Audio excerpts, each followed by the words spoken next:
Welcome, everyone. I'm Catherine Lavender, the Data Project Manager for NACDA, and this is our NACDA Data on Aging podcast series. NACDA is the National Archive of Computerized Data on Aging at ICPSR at the University of Michigan, and we're funded by the National Institute on Aging.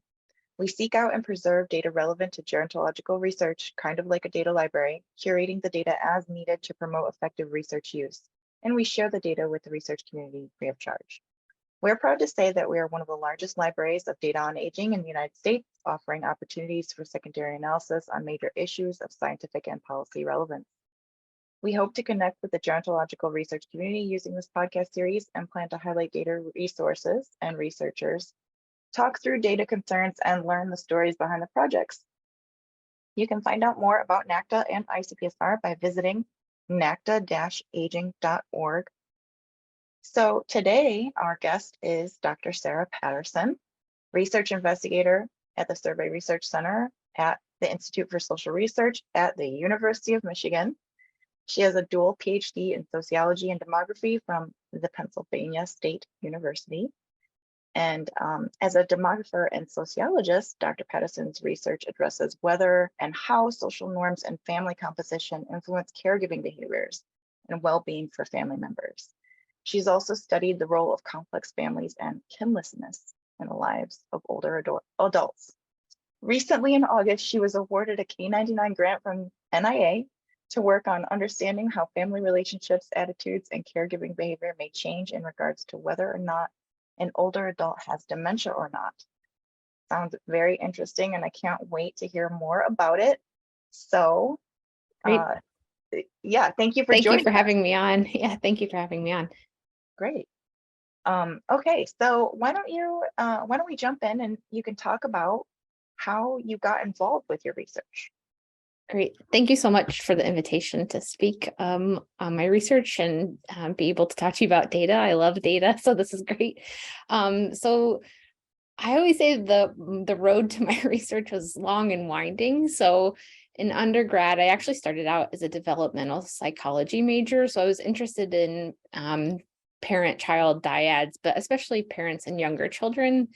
And then I got a master's degree in sociology at IUPUI, which is Indiana University, Purdue University in Indianapolis. And there I sort of switched my focus to gender and work. So still interested in parents and children, but sort of adding the dimension of gender and work. And then I worked for a while actually for a nonprofit in Indianapolis that was connected to the Kids Count Project, which is a demographic data project in each state that tracks child and family well-being. So that's really when I sort of shifted over into demography, was when I was working on the Kids Count Project.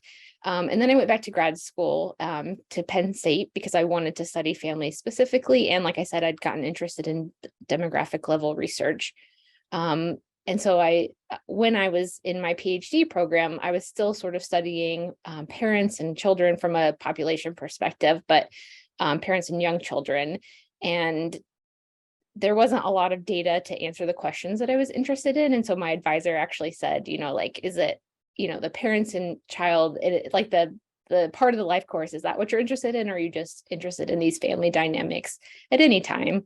And I was like, well, I'm just sort of interested in these family dynamics at any point in the life course. So that's when I sort of switched to older adults specifically, but thinking about these family ties across the life course. And so it's really, like I said, built over time. And so recently I was a NIA postdoc at the Population Studies Center, and there I was working with Vicki Friedman and Bob Shaney and really looking at family complexity in terms of the dynamics in relation to family caregiving. And again, I had another critical conversation about my research, which was, are you interested when you're thinking about families and health and aging? So are you interested in sort of health as a dynamic of the family and caregiving research? And so that's where I sort of shifted into dementia, thinking about how whether or not an older adult has dementia sort of alters those family and caregiving relationships that I was thinking about before. So that's sort of how I've ended up where I am now. Thank you. I love the initial Beatles reference, long and winding. Thank you. I know. And it's interesting you said you said something about particularly the youngest child, the dynamic between the parent and the youngest child. Oh, Uh, just younger children. So oh, I was younger children. interested in like childhood and parent and child relationships, and then I switched over to a sort of Mhm. older adulthood, but still thinking about those parent and child Sure. connections. Yeah. Thank you. Yeah. So, we can naturally segue into the central objectives. So why don't you go ahead and talk about your central objectives of your recent work and how it fits in with your research. Great. Thank you.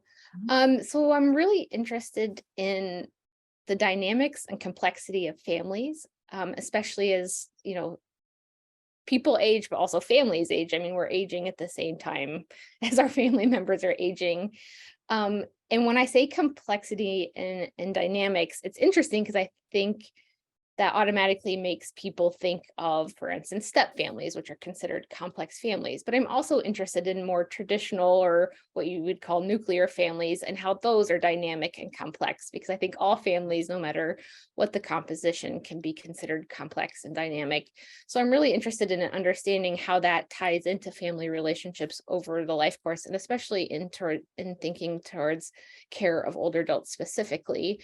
So I was thinking about kind of highlighting what I would call a cluster of my recent work from different angles. So the first piece is a project recently that I was working on with McFad in a McFad summer data immersion program. And let me look up what McFad. Sorry, I always forget what the acronyms mean. So the Michigan Center for Contextual Factors in Alzheimer's Disease. So Thank they you. have a really great NIA-funded summer data immersion program. And this is a really cool program because you get to collaborate with people across fields that maybe you wouldn't normally be able to interact with. So for instance, my team had, me, but there was also an economist, there was also an occupational therapist. So we had a really dynamic set of researchers thinking about our project, which was looking at the social costs of caregiving for an older adult. So ability to participate in social activities like visiting with family and friends who don't live with you, or going out for enjoyment. And so I was interested in this with this group because I'm again thinking about how dementia might affect these family and caregiving relationships.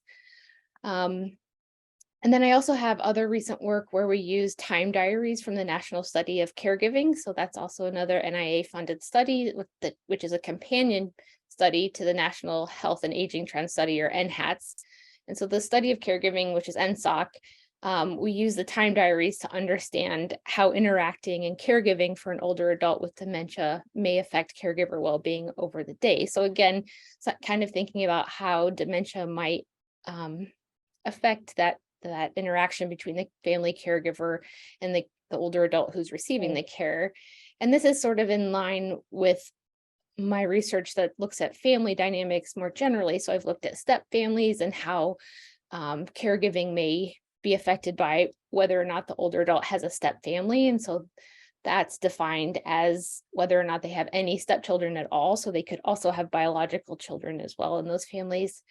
And then it's also tied, so I'm interested in families and care, but it's also tied to some of my other work as well, where I've looked at attitudes towards caregiving and what people think, basically, what are the norms around caregiving for family members. So the most recent project I have on that uses the General Social Survey, which is a population level study of attitudes in the US. Just looking at whether or not people think that older adults should co-reside with their adult children when they become in need of care. And that was really interesting because the research in that area has really just focused on whether or not people agree with that attitude. And we were really interested in whether younger adults have different attitudes than older adults. And you do really find, although there's been a convergence in agreement that people feel like co-residence is a good solution for an older adult who needs care, that basically older adults feel differently. So they're not as supportive as younger adults who might be further away from that decision, is how we kind of think about that. Interesting. Okay. Thank you. Yeah, that it does sound complex. It's a lot to think through. And especially, I don't know if you've been getting these emails, but I've been getting emails with NIA blog details that quote that something like 1 in 10 Americans, aging Americans, has dementia. Mhm. And so your research sounds very timely.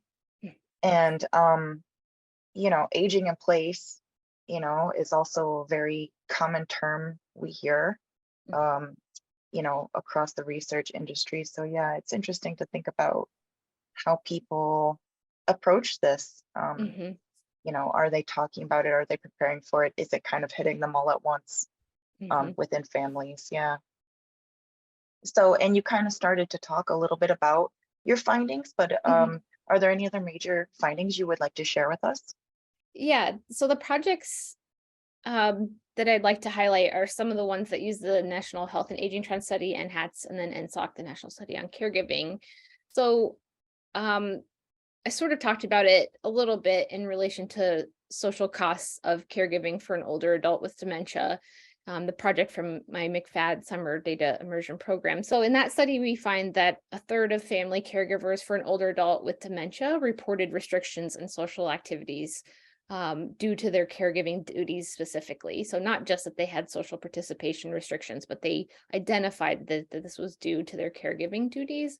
And this is about double the rate of just caring for an older adult in general. So we know that caring for a family member, especially an older adult, can restrict um, social activities, but we do find this sort of dementia effect, which I thought was really interesting in thinking about the time that is Yeah. required to care for an older adult with dementia. We know is much larger. Like you were saying, we know that about 1 in 10 older adults have dementia. So that recent study that Right. came out was using the health and retirement study, but I would say the NHATS has similar estimates, which is what you would expect with these nationally representative studies. So about 1 in 10, but there's some work from Judy Casper and the NHATS team that showed that even though older adults um, with dementia make up about 1 in 10 older adults with of the population have dementia, they actually account for about a third of the family caregiving hours that are given to older adults to take care. I'm not saying that very well, sorry, but like basically that, even though 1 in 10 older adults have dementia, they account for about a third of the family care hours that Oh, we wow. see Yeah. at the population level. So it is a time intensive caregiving relationship to have with an older adult who has dementia. And so just thinking about the potential effect that it has on caregivers, but also then potentially the solution. So obviously as a Right. demographer, I'm not as much into the policy and solutions, but I think we can think about the fact that perhaps if people are socially restricted from being able to participate, how can we, there's multiple solutions, like how can we help them become better integrated into social activities? How can we better integrate older adults with dementia actually into these social activities, and build a community of support of the caregiver and care receiver, or Mhm. caregiver and yeah, an older adult who receives care. But it also ties to some of um, thinking about, so thinking about the dynamics of dementia, but even I don't really guess I have a good segue into this, but like just thinking about how kind of care systems um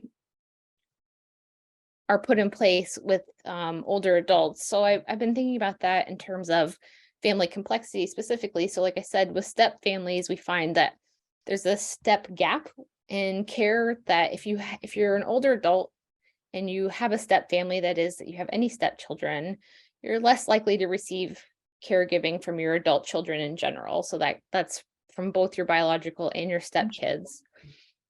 But it's really interesting when we look at unmet care needs, which can be not having help eating, not having help with a hot meal. There's actually no significant difference when we look at older adults who need this care in their unmet needs by their step family. So it's interesting to think about how then that different people are sort of, we don't really have a clear picture of whether or not family complexity means that you do or don't have care. I'm sorry, I'm sort of like going in circles here, but basically like family complexity does not necessarily equate to having unmet care needs. So yeah, you might see differences. You might see that their adult children are less likely to help, but they don't necessarily have more unmet care needs. And what that means is that perhaps the partner or perhaps friends are sort of rallying Right. around the older adult. And so I think we have to think about the fact that, again, family complexity doesn't necessarily mean bad. It might just mean different. So thinking about how these differences might translate into care needs is something that I'm really interested in thinking about further. Thank you. Yeah, um, that is interesting. People might have, like you said, spouses or friends or neighbors that lend a hand. Um, so yeah, it's hard to really drill down to um, what everyone is doing, I guess. Yeah. Um, it's I can doubly jump in for a second, Catherine. This is James McNally. I work with Catherine and direct the NACDA program on aging. What you're talking about, Sarah, is interesting. And I work with the Fenway Center in Boston from time to time. And one of the fascinating things is this creation of fictive kin networks. The LGBTQ community, particularly the elders, were discarded by their families when they came out. And what we're seeing is care provision within the community, that they create their own support networks. And in fact, retirement facilities dedicated to the LGBTQ community are emerging. So that's an interesting extension. I mean, we are seeing, with lower fertility rates, smaller families, people deciding not to have children at all, and divorce. I mean, Fran Goldscheider wrote something 20 years ago about the impacts of divorce on fathers who aren't involved with their families. This is a very productive line of research to be following. Yeah, Thank you. I'm curious. Thank you, Jim. I'm curious about what kind of activities are classified as social activities. Yeah, so that is dependent on the study. But for NHATS specifically, it's 4 activities, and it is the I have it here. So it's visiting with family and friends who don't live with you, because obviously we know that when you co-reside with somebody, you might be more likely to interact with them. So interacting with families and friends who don't co-reside with you, participation in religious activities, participation in group or club activities, and then going out for enjoyment. And so the way we had categorized this in our study is whether you had any of those or none of those, because we understand that perhaps not everybody is religious, for instance, right? So they might not participate in that, not because they're socially restricted by their caregiving duties, but just because that's not an activity for them.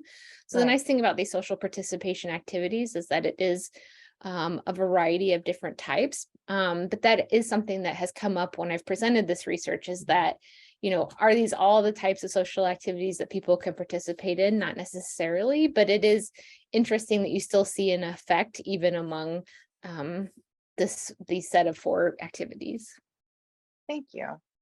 Yeah, and as Jim said, I'm sure it's different in different communities, and then there are also different long-term outcomes, as he said, where they find that people are planning for the future differently.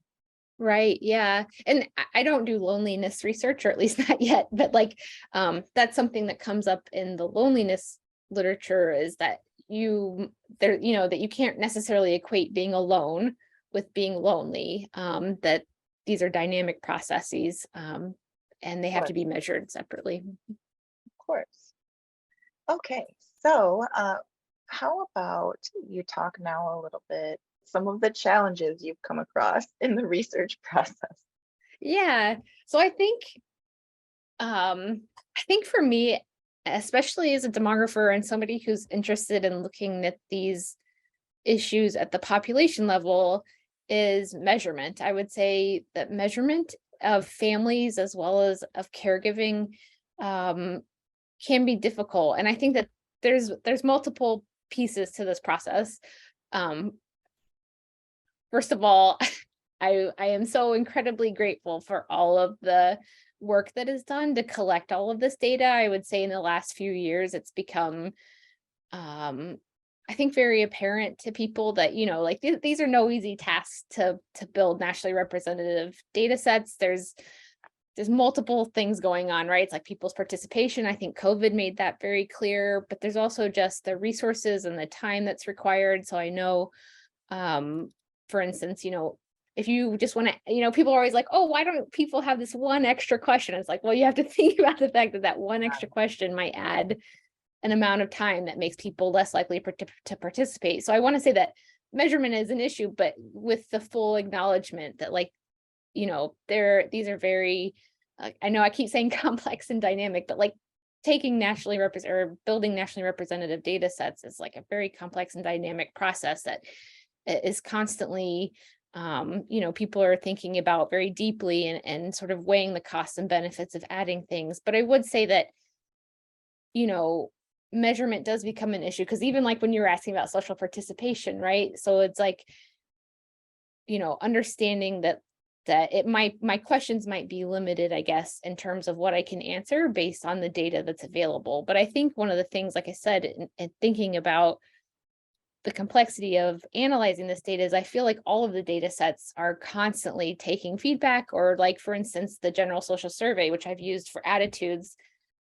They every 2 years have a process where you can apply and tell them why you think new things should be added. And for instance, I did that. And it was great. Like, they did test out my question that I thought, you know, like it took me 3 Very years of cool. applying, but like, I do see that at all of the data sets, they're constantly thinking about these issues. They're taking feedback. They're thinking about the NIA strategic plan and what is important. But it does, I mean, even when we were talking about families, that's one of the things that I really love about NHATS and NSOC is that they have these rosters that are really extensive. So you can look at whether or not grandchildren provide care or friends provide care for an older adult. So by extending that roster that they collect of people's connections, you can look beyond just the parent and child dynamics, because I feel like that is a research sort of challenge I've had over time, is that parents and children, it is one of the most important sort of family ties across the life course. But as even Jim mentioned, there are multiple other types of Right. family or family-like ties that people can have. But it's important for us to measure those things in these data sets. So. Right. Yes. Pseudo family relationships are very important. And don't worry about repeating complex and dynamic. If it's I know. important and accurate, it is worth repeating. Right. Yeah. Thanks. And yeah, I love how you provided a challenge, but you recognize that it's like it's a trade-off for the secondary analysis, and to not remake the wheel, and to use the resources that are there. It's very important that these studies get used and reused, and that we seek out as much of the potential as possible. And I didn't know that about the general social surveys feedback process. I think that's great. Yeah. Okay. And you know, data is not quick. Right. You know, it's not to say it's slow, but I think a lot of people are trying to work towards quicker data, and there may be trade-offs with that. Right. You know. So I think, you know, and talking about the challenges and offering feedback, that is probably advice you would give to someone. What other advice would you give individuals who are trying to use NHATS or NSOC, or even in general trying to work with longitudinal aging research? Yeah. So I think the first piece of advice I would give is, and this is another sort of nod to the data collectors, is to make sure that you look at all the materials that are available and the resources that are available, because it does take a lot of time and effort to make sure that all of this stuff is documented. So that documentation is just really key. So the first thing I would recommend is that people, you know, really look at the materials and the documentation and become familiar with those to better understand the data, because a lot of that, like I said, you know, over time, especially with these longitudinal data sets, things do change over time, or they're kept consistent so that you can answer things over time with the same sort of categorization. So I think really making sure to look at all the resources that are available. And I know that especially with, for instance, podcasts or just like the ability to record videos, that there's a lot more being done to sort of make this Yeah, material accessible in different ways. So just being sure to check out all those resources, I think, is really key. thank you. Yes, Mhm. that I said it before in other interviews we did. This seems to be the theme for this question is read the documentation, Right. view the resources. NHATS has some great tutorials available on the website, some Thank guides you. that seem to be very carefully put together. And yeah, okay, thank you. So, Yeah. what excites you about being a researcher now? Yeah.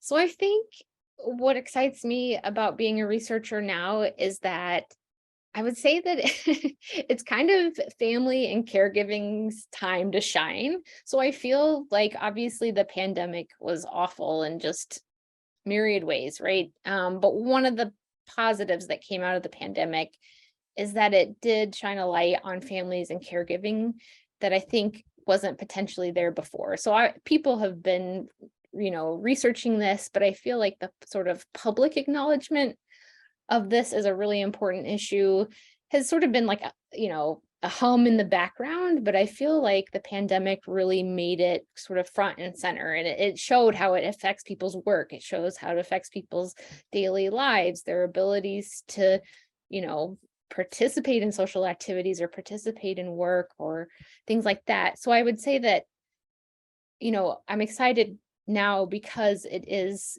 getting um the sort of focus that you would hope that it would have before. So I think, Yeah, just a lot of conversations, and I see that in the research as well. Like I see that people are becoming interested in this as an important piece of maybe things that they've looked at before, but weren't, what I would categorize as like family or caregiving research. But people are understanding sort of how that plays into other pieces of understanding like social systems or social inequality, for instance.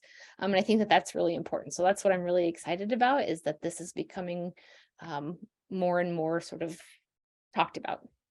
thank you. Yeah, I Mhm. agree. That is exciting. It's encouraging. Mhm. We got a peek into people's lives through Zoom and other Right. digital meeting resources, and yeah, less hurrying out to get where we need to be and more at home. And hey, this is reality. Yeah, Right. yeah. And there are definitely inequalities or inequities, for different communities and Mhm. families, and what they have available to them to help with that process, the aging Mhm. process. Right. Thank you. Yeah. Okay. Well, I do have one more question. Oh, okay. It's okay. No worries. Like, It's an easy one. I okay. ask it usually of everyone, and I sometimes forget to tell people. Oh, no Um, worries. um, it's just if there are are there any conferences or meetings you would recommend people try to attend or participate in, that would help with their development as a researcher? Yeah,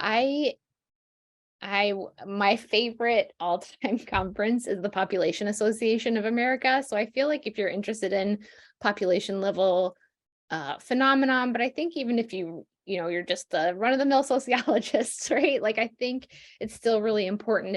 And the reason why I think PAA, the Population Association of America conference, is really important is the focus on data.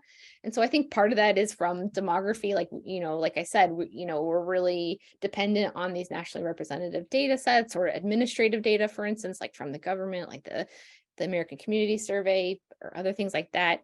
But I feel like if you're really interested, not only, like I said, in population studies, but if you're interested in data and especially longitudinal data, PAA is really, really nice, because one of the things that I always learn when I go to PAA is like just how much data there is in so many different places. And like one of the great things about NACDA, like you said, is like it's one of the biggest archives. And so, it just shows sort of the depth and breadth of information that is out there. And so I would say, actually, kind of tying back to my challenge of measurement, is one of the great things about when all of this information is available is that you can see that maybe there is a study that you weren't aware of before that does provide the information you need. So I was in a meeting the other day where people were talking about how dementia is being measured in all of these different aging studies. So like the Wisconsin longitudinal study, Right. NHATS, HRS, all of these studies. And it was just like,